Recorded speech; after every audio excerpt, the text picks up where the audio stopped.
তখন তারা বলবে, নিশ্চয়ই এই জলাশয়ে কোনো এক সময় পানি ছিল। তাহলে বুঝতেই পারছেন কত বেশি সংখ্যক হলে সাগরের পানি শুকিয়ে যাবে। ঈসা আলাইহিসসালাম দাজ্জালকে হত্যা করার পর আল্লাহ তাআলা তার কাছে ওহী প্রেরণ করবেন, আমার বান্দাদেরকে তুর পাহাড়ে সরিয়ে নাও। আমি এমন একদল বান্দা অবতীর্ণ করেছি যাদের বিরুদ্ধে যুদ্ধ করার ক্ষমতা কারোই নেই।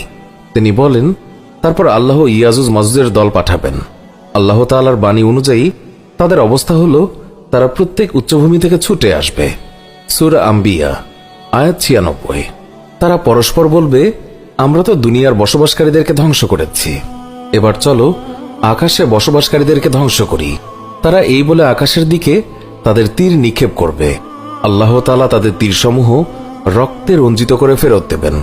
তারপর ঈসা আলাইহিসসালাম এবং তার সাথীরা অবরুদ্ধ হয়ে পড়বেন। রাসূলুল্লাহ সাল্লাল্লাহু আলাইহি ওয়াসাল্লাম বলেন, তারা খাদ্যের অভাবে এমন কঠিন অবস্থায় পতিত